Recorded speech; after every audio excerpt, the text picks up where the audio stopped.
Hello friends. तो friends, इस video में हम बात करेंगे स्प्रिंग फोर्स, जो कि हुक्स लॉ पर बेस्ड है। तो फ्रेंड्स, हुक्स लॉ क्या कहता है? हुक्स लॉ कहता है कि फोर्स, स्प्रिंग में जो फोर्स जनरेट होगा वो किसके बराबर होगा? माइनस के डेल्टा एक्स। के क्या है? के है स्प्रिंग कांस्टेंट, डेल्टा एक्स क्या है? इलोंगेशन या फिर कंप्रेशन। और माइनस क्या बताता है? माइनस बताता है कि जो फोर्स है वो एलोंगेशन या कंप्रेशन के ऑपोजिट डायरेक्शन में डेवलप होगा। तो फ्रेंड्स, यहाँ पर देखिए केस वन की बात करते हैं। तो एलोंगेशन हो रहा है प्लस एक्स डायरेक्शन में डेल्टा एक्स। तो स्प्रिंग में फोर्स कितना डेवलप हो रहा है? एक एफ एस पी मैग्नीट्यूड का फोर्स डेवलप हो रहा है ऑपोजिट डायरेक्शन में।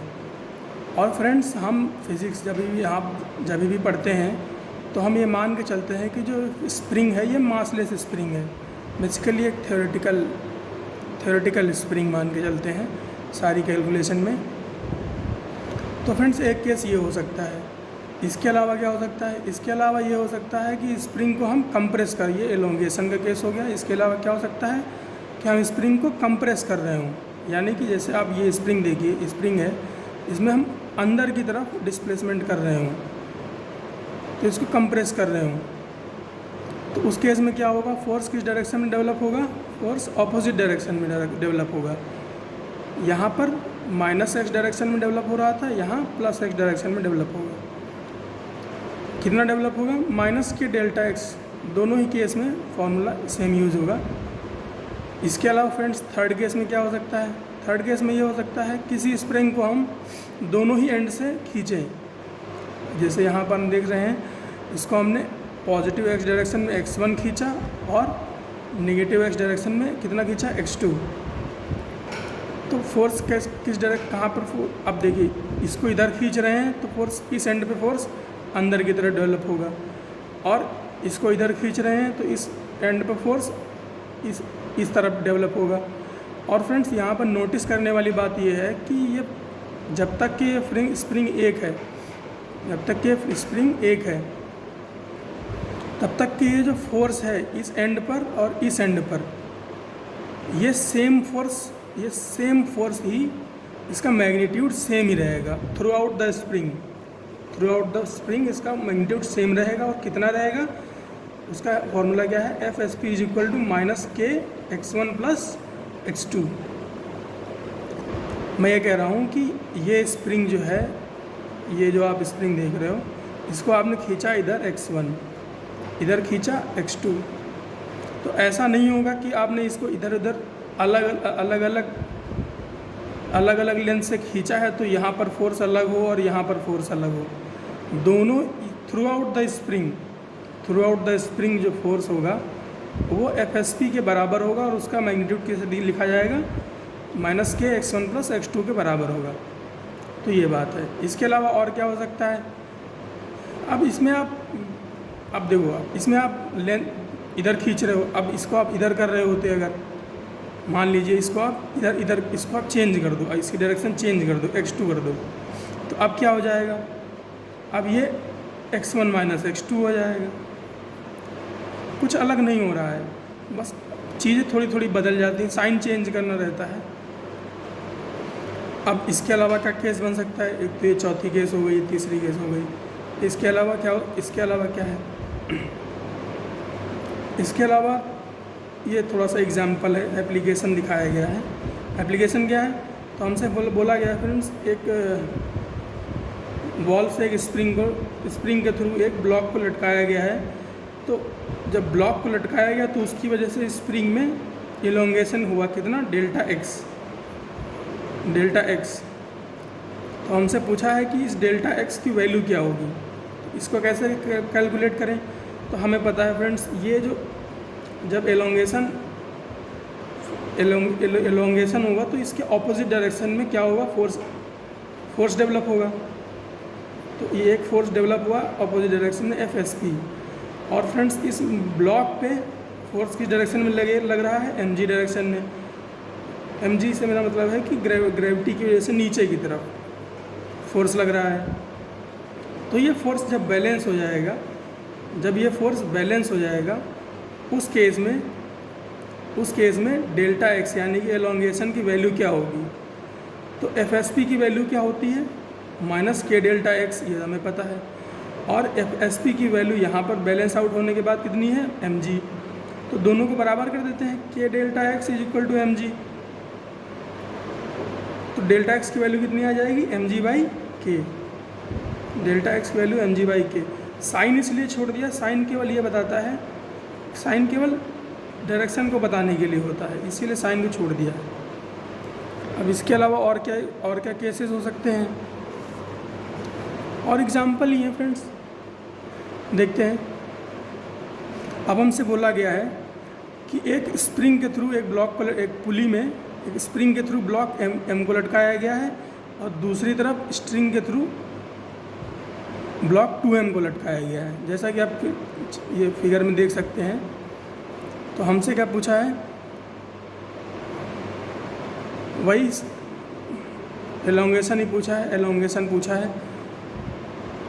तो इसको कैसे सॉल्व करें? तो इसको सॉल्व करने के लिए इस स्प्रिंग को स्ट्रिंग ही मान लेते हैं, स्ट्रिंग ही मान लेते हैं। तो स्ट्रिंग मान लिया तो क्या होगा? अगर हम इसमें फोर्सेस को नोट करें तो क्या होगा? इस स्ट्रिंग में एक टेंशन होगा T, इसके ऊपर एक फोर्स लग रहा होगा mg नीचे की तरफ, और इसके ऑपोजिट साइड में इसमें स्ट्रिंग में टेंशन होगा T और इसके ऊपर फोर्स लग रहा होगा 2mg नीचे की तरफ। और फ्रेंड्स क्योंकि ये इसका मैग्नीट्यूड ज़्यादा है मास का, तो एक्सेलरेशन इसकी इस डायरेक्शन में होगा, एक्सेलरेशन इस डायरेक्शन में होगा, एक्सेलरेशन इस डायरेक्शन में होगा। तो यहाँ पर एक्सेलरेशन ऊपर की तरफ हो जाएगा और यहाँ पे एक्सेलरेशन नीचे की तरफ हो जाएगा। तो अब इस इक्वेशन लिख लेते हैं। अगर इस ब्लॉक के लिए इक्वेशन लिखें तो क्या लिखाएगी? इस ब्लॉक के लिए अगर हम लोग इक्वेशन लिखें तो ऊपर वाला जो अपवर्ड फोर्स है उसका मैग्नीट्यूड ज़्यादा होगा, तो हम लिखेंगे T minus mg is equal to ma। एक तो ये इक्वेशन हो जाएगी। और उसके बाद दूसरे ब्लॉक के लिए अगर लिखें तो क्या लिखेंगे? अब यहाँ पे 2mg को ज़्यादा लेना पड़ेगा क्योंकि एक्सेलरेशन नीचे की तरफ है। तो हमने क्या लिखा? 2mg minus T equal to 2ma, 2mg minus T equal to 2ma। ये दूसरी इक्वेशन हो गई। अब यहाँ से या इसमें दोनों को ऐड कर दें तो टेंशन से टेंशन कट आउट हो जाएगा। तो mg इज इक्वल टू क्या आ जाएगा? 3ma के बराबर। यहाँ से a की वैल्यू क्या आ जाएगी? g/3। यहाँ से a की वैल्यू आ जाएगी g/3। इसको अगर हम पुट कर दें कहाँ? इक्वेशन 1 में, तो t minus mg is equal to ma है, तो a की वैल्यू पुट करेंगे तो mg/3 हो जाएगा। और ये mg इधर जाएगा तो क्या हो जाएगा? 1 + 1/3 4/3। तो टेंशन की वैल्यू कितनी आ जाएगी? 4mg/3। हमें पता है फ्रेंड्स कि ये जो टेंशन है T, ये इस स्प्रिंग में फोर्स के इक्विवेलेंट है। ये T जो है टेंशन T, वो इस स्प्रिंग में फोर्स के इक्विवेलेंट है। तो इसलिए के डेल्टा एक्स किसके बराबर हो जाएगा? टेंशन के। टेंशन कितनी है? 4mg/3। तो यहाँ से डेल्टा एक्स की वैल्यू क्या आ जाएगी? 4mg/3 के। तो फ्रेंड्स ये एक एग्जांपल था, सॉल्व करने का तरीका था। इसके अलावा और क्या हो सकता है? और एक केस ये हो सकती है कि एक स्प्रिंग के थ्रू पुली को लटकाया जाए, स्प्रिंग के थ्रू पुली को लटकाया जाए। तो एक स्प्रिंग हमने लिया जिसका स्प्रिंग कांस्टेंट है 100 Nm/m। उसमें एक पुली को लटकाया और उस पुली में दो मासेस को लटकाया, एक का वैल्यू है 2 kg, एक का वैल्यू है 4 kg। अब हमें क्या बताना है? अब हमें फिर से एलोंगेशन बताना है, फिर से एलोंगेशन बताना है। तो हम क्या करते हैं? हम इस स्प्रिंग को फिर से टी स्ट्रिंग मान लेते हैं, स्ट्रिंग मान लेते हैं। तो अब आप देखिए इस ब्लॉक में टेंशन कितना होगा? इस ब्लॉक में टेंशन कितना होगा? T। और इस ब्लॉक में भी टेंशन, यहाँ पर क्योंकि इस स्ट्रिंग में यहाँ पर भी टेंशन कितना होगा? T। इस पर कितना फोर्स लग रहा होगा? 2g के बराबर। इस पर कितना फोर्स लग रहा होगा? 4g के बराबर। नेट एक्सीलरेशन किस डायरेक्शन में होगा? ज़्यादा मास की डायरेक्शन में, तो इधर की तरफ हो जाएगा। यहाँ पे यहाँ पर किस तरह डायरेक्शन में होगा एक्सेलरेशन, ऊपर की तरफ। अब क्या करते हैं, अब इक्वेशन लिख लेते हैं। इक्वेशन लिखने के लिए पहले ब्लॉक में अगर देखें, पहले ब्लॉक की बात करें तो पहले ब्लॉक की इक्वेशन क्या लिखाएगी, पहले ब्लॉक की इक्वेशन लिखाएगी T minus 2g equal to 2a, T minus 2g equal to 2a, 2 यहाँ पे मास है। इसी तरह से दूसरे ब्लॉक की इक्वेशन क्या लिखाएगी, ज़्यादा force 4g minus T equal to 4a equal to 4a। अब इसको अगर हम दोनों को ऐड कर दें तो क्या होगा, टेंशन से टेंशन कट आउट हो जाएगा और ये 4g में से 2g चला जाएगा तो क्या बचेगा 2g, और ये क्या हो जाएगा 4 + 2 6a। तो एक्सेलरेशन की वैल्यू क्या आ जाएगी g/3, एक्सेलरेशन की वैल्यू क्या आ जाएगी g/3, एक्सेलरेशन की वैल्यू आ गई g/3। अब इस एक्सेलरेशन की वैल्यू को हम कहाँ रख दें, इक्वेशन नंबर 1 में, इक्वेशन नंबर 1 में रख दिया तो हमारे पास t की वैल्यू कितनी आ गई 8/3g, t minus 2g equal to 2a था, g/3 रख दिया तो 2g/3 हो गया, 2g/3 हो गया। ये 2g इधर जाके ऐड हो जाएगा, 2 + 2/3, 2 + 2/3 की वैल्यू हो जाएगी 8/3, तो t की वैल्यू क्या हो गई 8/3g। अब t की वैल्यू है क्या 8/3g, और FSP क्या है, FSP देखिए फ्रेंड्स, देखिए स्ट्रिंग में यहाँ पर कितना, यहाँ पर टेंशन कितनी है T, तो ये पुली के जस्ट पास टेंशन कितनी होगी ऑपोजिट डायरेक्शन में T के बराबर, और यहाँ पर जस्ट पास में कितनी होगी ऑपोजिट डायरेक्शन में T के बराबर। तो अगर ये पुली के ऊपर नेट फोर्स नीचे की तरफ देखें तो कितना है, तो ये है 2T के बराबर। तो ये बैलेंस आउट होगा किससे, स्प्रिंग फोर्स, ये जो स्ट्रिंग है इसके फोर्स से बैलेंस आउट होगा। तो ये ऊपर की तरफ टेंशन लग रहा होगा कितना 2T, और ये जो 2T है वो किसके बराबर है, वो स्प्रिंग फोर्स के बराबर है। स्प्रिंग फोर्स किस डायरेक्शन में लग रहा है, ऊपर की तरफ, ऊपर की तरफ लग रहा है। तो इसीलिए यहाँ पे लिखा है FSP इक्वल टू 2T। तो FSP इक्वल टू 2T हो गया, T की वैल्यू है 8/3, तो इस FSP की वैल्यू क्या हो गई 16g/3। FSP क्या होता है K डेल्टा x, K की वैल्यू कितनी है 100। K की वैल्यू अगर यहाँ पर रखेंगे तो ये K यहाँ जाके मल्टीप्लाई हो जाएगा 3 से, तो इसकी वैल्यू कितनी आ जाएगी डेल्टा x की 16g/300। तो फ्रेंड्स एक केस ये बनता है। इसमें अभी और अच्छे एग्जाम्पल हैं, उनको देखते हैं।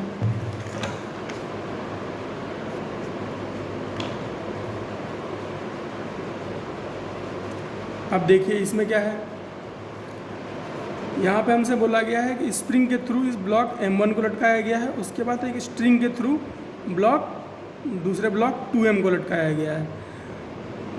अब हमसे क्या कहा जा रहा है, कह रहा है at equilibrium string is cut away. जब ये इक्विलिब्रियम में आ जाता है तो स्ट्रिंग को कट कर दिया जाता है। तो हमसे कह रहा है find the acceleration of both blocks after cutting the strings, find the acceleration of both blocks after cutting the strings. तो सबसे पहले फ्रेंड्स हम क्या करेंगे, हम एक्सेलरेशन की सिचुएशन को एनालाइज करेंगे कि कौन सा फोर्स कितना है, कहाँ पे किस डायरेक्शन में लग रहा है।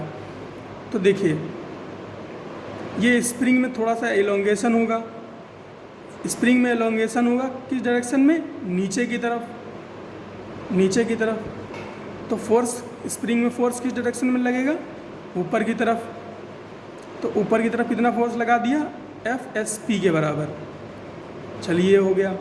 उसके बाद ये जो ब्लॉक M है इसमें एक ग्रेविटी की वजह से नीचे फोर्स लग रहा होगा, कितना लग रहा होगा mg के बराबर, तो उसको लगा दिया।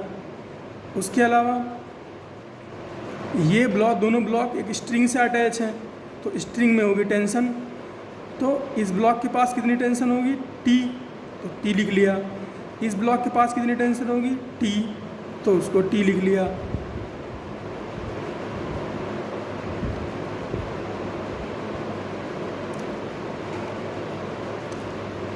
अब दूसरे ब्लॉक की बात करें तो दूसरे ब्लॉक पे नीचे की तरफ फोर्स लग रहा होगा कितना 2 mg के बराबर, और ऊपर की तरफ क्या होगी टेंशन T, तो 2 mg सॉरी T के बराबर हो जाएगा टेंशन T। अब ये 2 mg क्यों लिखा है? देखो फ्रेंड्स, हमें पता है ये ब्लॉक इक्विलिब्रियम में है, हमें पता है ये ब्लॉक ये जो पूरा सिस्टम है इक्विलिब्रियम में, तो जिस टाइम ये ब्लॉक इक्विलिब्रियम में होगा तो 2m ब्लॉक जो है उसमें नीचे लगने वाला फोर्स 2 mg किसके बराबर होगा? टेंशन T के बराबर, क्योंकि फ्रेंड्स एक्सेलरेशन जीरो है, तो इसीलिए लिखा है T equal to mg, 2 mg होगा तभी ये इक्विलिब्रियम में आएगा, इसीलिए T इक्वल टू 2 mg लिखा है। अब क्योंकि ये एक ही स्ट्रिंग से अटैच है, तो क्योंकि ये 2 mg है तो इसलिए ये भी 2 mg के बराबर होगा। अब फ्रेंड्स FSP क्या है? अब क्योंकि ब्लॉक तो ये भी स्टिल कंडीशन में है, तो क्या होगा कि जो नेट फोर्स नीचे की तरफ है 2 mg प्लस mg वो किसके बराबर होगा? FSP के, इसीलिए इसको लिखा है mg is equal to FSP is equal to mg plus T। तो T की वैल्यू है 2 mg, तो टोटल कितना हो गया 3 mg। तो FSP कितना है 3 mg, और इस पे लगने वाला फोर्स mg है 2 mg, और ये 2 mg। अब हमसे क्या बोला? स्ट्रिंग को कट कर दिया, स्ट्रिंग को कट कर दिया। तो फ्रेंड्स जब स्ट्रिंग को कट कर देगा, तो स्प्रिंग में अचानक से कोई चेंज नहीं आता है, स्प्रिंग के फोर्स में अचानक से कोई चेंज नहीं आता है। लेकिन फ्रेंड्स ये FSP जो है ये 3 mg ही रहेगा। लेकिन फ्रेंड्स ये टेंशन T थी ये अचानक से जीरो हो जाएगी, ये तुरंत जीरो हो जाएगी, टेंशन T तुरंत जीरो हो जाएगी। तो ब्लॉक M पे अब कौन सा फोर्स लग रहा होगा? एक तो mg लग रहा होगा, दूसरा टेंशन T तो जीरो हो गया, और एक FSP ऊपर की तरफ लग रहा होगा, FSP ऊपर की तरफ लग रहा होगा।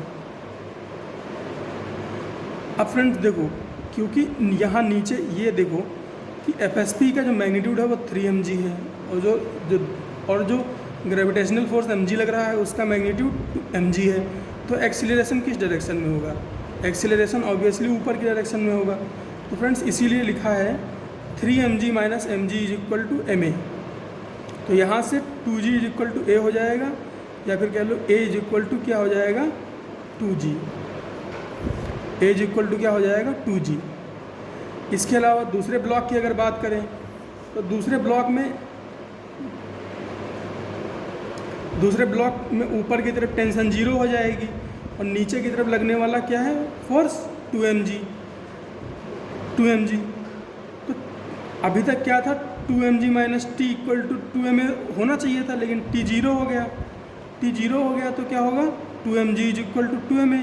तो यहाँ से इसका एक्सेलरेशन कितना आ जाएगा 2 m वाले ब्लॉक का ग्रेविटी के बराबर, यानी कि a इक्वल टू g। तो ये एक केस है। इसके अलावा थोड़ा और इम्प्रूव्ड वर्जन देखते हैं एग्जांपल का।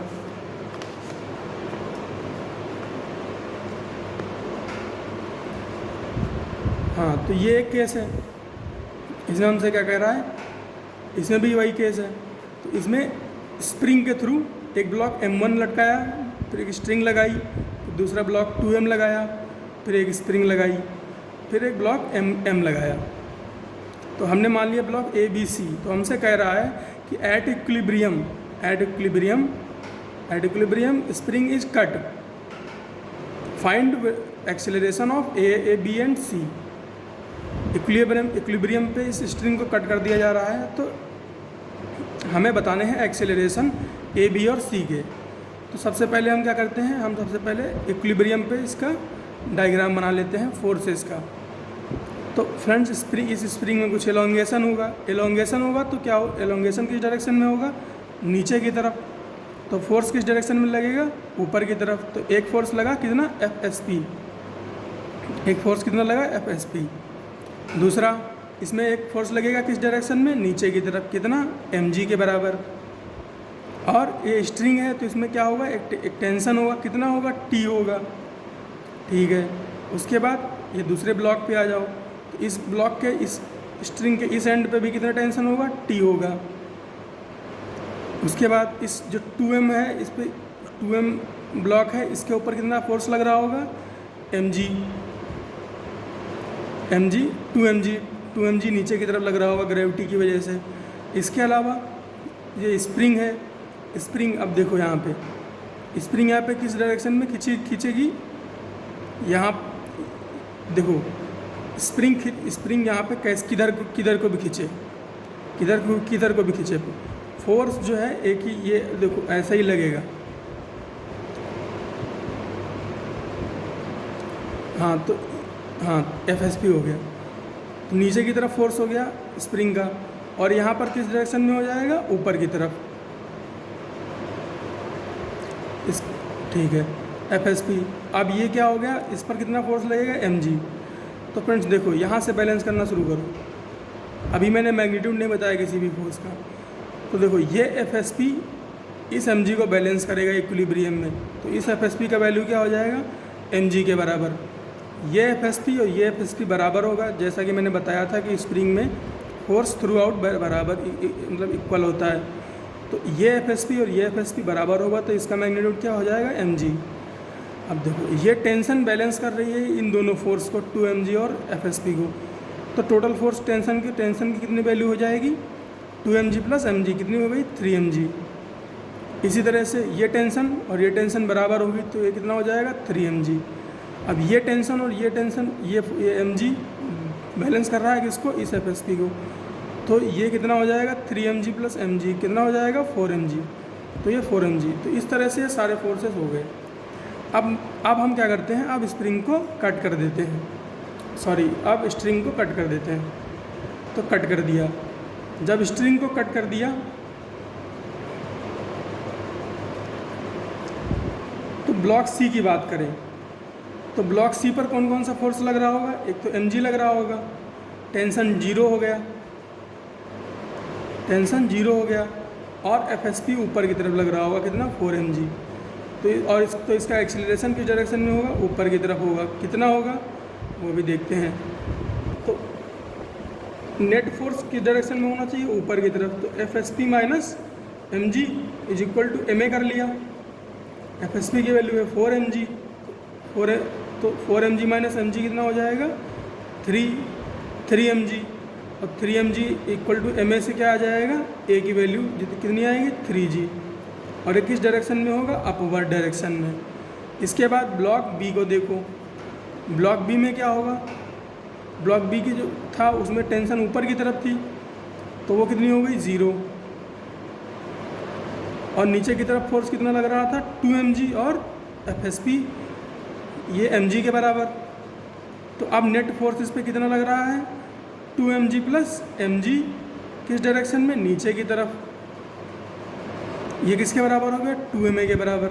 तो यहाँ से a की वैल्यू कितनी आ जाएगी, 3g/2, 2 + 1 = 3, 3/2, तो 3/2g के बराबर। ये किस डायरेक्शन में है, डाउनवर्ड डायरेक्शन में। इसके अलावा ये देखो, ये थर्ड ब्लॉक है, ए ब्लॉक इसको बोल रहे हैं, इस पर क्या था, इसमें FSP की वैल्यू, स्प्रिंग फोर्स की वैल्यू चेंज नहीं होगी, तो वो अभी भी mg है, और नीचे कितना फोर्स लग रहा है, mg। तो इसमें क्या होगा, mg माइनस mg 0 हो जाएगा, तो इसका एक्सीलरेशन क्या रहेगा, 0, तो ये स्टिल रहेगा। तो ये फ्रेंड्स ये एक एग्जांपल था। इसके अलावा एक केस और बनती है,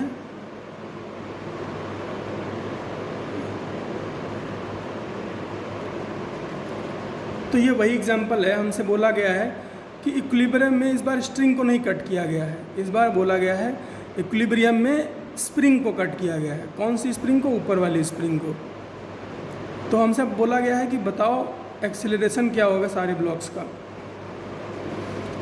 तो हमें पता है, देखो अभी मैंने डिस्कस किया फ्रेंड्स कि इस FSP की वैल्यू क्या होगी, यहाँ पे टेंशन की वैल्यू क्या होगी, यहाँ पे टेंशन की वैल्यू क्या होगी, यहाँ FSP की वैल्यू क्या होगी, यहाँ FSP की वैल्यू क्या होगी, यहाँ mg की वैल्यू क्या होगी। तो हमें पता है फ्रेंड्स, हमें केवल सिचुएशन समझनी है कि अब क्या होने वाला है। तो फ्रेंड्स देखो,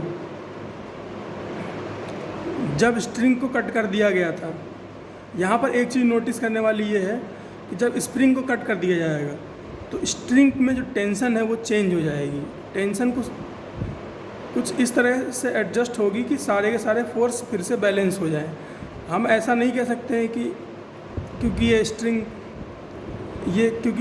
स्प्रिंग कटा है और उसकी स्प्रिंग कटा है तो उसकी वजह से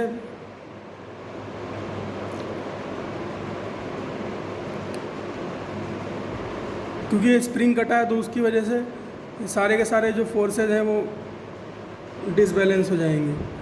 तो अब हम क्या करेंगे, अब हम टेंशन को एक वेरिएबल मान लेंगे। अब हम क्या करेंगे, टेंशन को वेरिएबल मान लेंगे।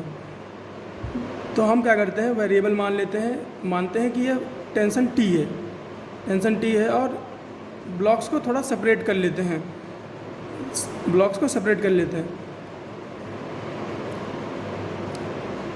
जब स्प्रिंग को काट दिया फ्रेंड्स तो ऊपर की तरफ लगने वाला फोर्स कितना हो गया, 0।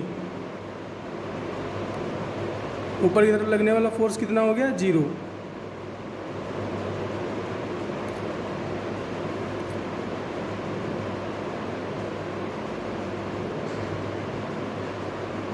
हाँ, ये नोटिस करने वाली बात है फ्रेंड्स कि जब स्प्रिंग को काट देंगे तो ऊपर की तरफ स्प्रिंग की वजह में जो फोर्स था वो सारा का सारा 0 हो जाएगा। तो अब क्या केस होगा, तो अब हम फिर से इसको फ्री बॉडी डायग्राम बनाएं या फिर ऐसे भी लिख सकते हैं। तो इसके लिए पहले इक्वेशन लिखते हैं। इसके लिए क्या इस दूसरे वाले ब्लॉक के लिए इसके लिए लिखने की ज़रूरत नहीं है क्योंकि इसमें कोई चेंजेस आने वाले हैं नहीं, क्योंकि ये स्प्रिंग अभी वैसे का वैसा है। तो इस ब्लॉक के लिए इक्वेशन लिखते हैं। तो इस ब्लॉक के लिए इक्वेशन क्या लिखाएगी, टेंशन टी ऊपर की तरफ लग रहा है और 2mg + 3mg फोर्स नीचे की तरफ लग रहा है। तो हम मानते हैं कि नेट फोर्स जो है वो नीचे की तरफ है। तो हमने क्या लिखते हैं, 3mg - t = 2ma। एक तो ये इक्वेशन बन गई। दूसरा ब्लॉक क्या है, दूसरे और ऊपर वाले ब्लॉक में लिख लेते हैं। तो अब क्योंकि ऊपर की तरफ लगने वाला फोर्स FSP क्या हो गया, 0 हो गया। तो अब इस पर ऊपर की तरफ कोई फोर्स नहीं लग रहा है। तो अब इसके ऊपर नेट फोर्स क्या है, mg + t।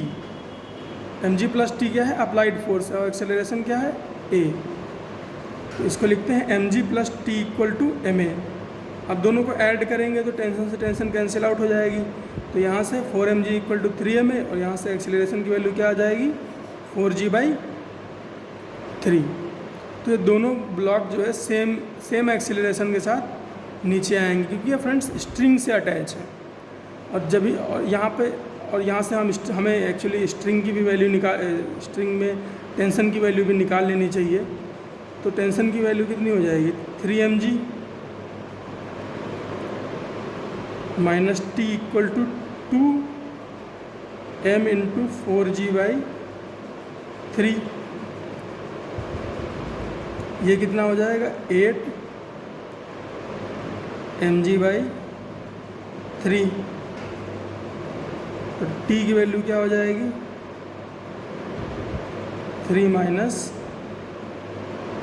8/3 mg। तो mg/3, mg/3 वैल्यू हो जाएगी किसकी, टेंशन की। तो फ्रेंड्स जब भी स्प्रिंग कट कर दिया जाता है और उसमें स्ट्रिंग अटैच है तो स्ट्रिंग में जो टेंशन है वो अपने आप को सेल्फ एडजस्ट करती है फोर्सेस के अकॉर्डिंग। तो ये था फ्रेंड्स स्प्रिंग का कॉन्सेप्ट। इसके अलावा स्प्रिंग में थोड़ा सा और कॉन्सेप्ट बचता है, वो आप समझ लो तो बेहतर है। तो ये क्या है, ये स्प्रिंग कांस्टेंट को लेकर के है बात कि स्प्रिंग कांस्टेंट डिपेंड किस पे करता है। स्प्रिंग कांस्टेंट डिपेंड करता है स्प्रिंग की लेंथ पे। सपोज़ करिए आपके पास एक स्प्रिंग है जिसकी लेंथ L है और स्प्रिंग कांस्टेंट K है और उसको कट कर दिया जाए दो पार्ट्स में, L/2 और L/2 में। तो क्या होगा, उसका स्प्रिंग कांस्टेंट क्या हो जाएगा, ट्वाइस हो जाएगा। ऐसा क्यों हो रहा है फ्रेंड्स, ऐसा इसलिए हो रहा है क्योंकि K is inversely proportional to length. Spring constant K is inversely proportional to length. अब इसको एक एग्जांपल के थ्रू देखते हैं। हमसे बोला गया है कि एक स्प्रिंग है उसको 1:2 में डिवाइड कर दिया गया, तो उसका न्यू स्प्रिंग कांस्टेंट बताओ। तो न्यू 1:2 में डिवाइड किया गया, तो एक तो L/3 हो गया, दूसरा 2L/3 हो गया। तो एक L/3 वाले का स्प्रिंग कांस्टेंट 3K हो जाएगा और 2L/3 का हो जाएगा 3K/2। इसके अलावा क्या हो सकता है फ्रेंड्स? इसके अलावा हो सकता है combination of spring. Combination of spring में क्या हो सकता है कि दो स्प्रिंग हो, उनको सीरीज़ में जोड़ दिया जाए। अब अगर दो स्प्रिंग को सीरीज़ में जोड़ दिया जाए तो उनका इक्विवेलेंट निकालने का जो फार्मूला होता है वो रेजिस्टेंस निकालने के फार्मूला के एग्जैक्टली ऑपोजिट होता है, या ऐसे कह लो कैपेसिटर की तरह होता है। तो ये सीरीज़ में है तो क्या हो जाएगा, इसको ऐसे भी लिख सकते हो K equivalent is equal to K1 K2 by K1 plus K2, ऐसे भी लिख सकते हो। लेकिन ये तब तक सही है जब तक दो स्प्रिंग की बात हो रही है। एक से ज़्यादा स्प्रिंग की बात होगी तो प्रॉब्लम आएगी। उस केस में केवल यही अच्छा है 1/K 1/K3 1/K4 and so on. तो एक ये केस बनता है सीरीज़ में। इसके अलावा अगर पैरेलल में अटैच कर दिया जाए तब क्या होगा, जैसे कैपेसिटर पैरेलल में ऐड किए जाते हैं तो क्या होता है C = C1 + C2 + C3। उसी तरह से ये क्या होता है स्प्रिंग कांस्टेंट इसका अगर पैरेलल में अटैच है स्प्रिंग तो क्या होते हैं K1 + K2 + K3 and K4 and so on. तो एक ये केस बनता है। तो बस यही है फ्रेंड्स। इसके अलावा एक एग्जांपल अगर आप देखना चाहो तो देख सकते हो कि दो स्प्रिंग हैं, उनको हाफ में डिवाइड कर दिया गया है, तो बताओ उनका सीरीज़ और पैरेलल कॉम्बिनेशन का रेशियो क्या होगा। तो सीरीज़ कॉम्बिनेशन में अगर उसका निकालना चाहे तो कितना आएगा 1/1/2K + 1/2K। तो इस सीरीज़ में अगर अटैच कर देंगे तो क्या हो जाएगा, देखो 2L/2, इसका L/2 है, ये L/2 है, ये L/2 है, ये L/2 है, ये L/2 है। तो इसका कितना हो गया 2K, इसका कितना हो गया 2K। अब हमसे कहा गया इसको पहले सीरीज़ में अटैच किया गया, सीरीज़ में अटैच किया गया। तो सीरीज़ में अटैच किया गया तो इसका इक्विवेलेंट क्या आया स्प्रिंग कांस्टेंट K आया, ठीक है। फिर हमसे बोला पैरेलल में अटैच किया गया। अब पैरेलल में अटैच किया तो नेट इक्विवेलेंट क्या आया 4K आया, 4K आया। तो हमसे बोल रहा है कि सीरीज़ बाई पैरेलल का रेशियो बताओ। तो सीरीज़ बाई पैरेलल का रेशियो क्या हो जाएगा K/4K 1/4 या 0.25। तो एक ये छोटा सा एग्जांपल बनाया था। तो ये स्प्रिंग की कहानी है। इसके अलावा कुछ और होगा तो मैं फ्यूचर में वीडियो बना के ज़रूर डिस्कस करूँगा।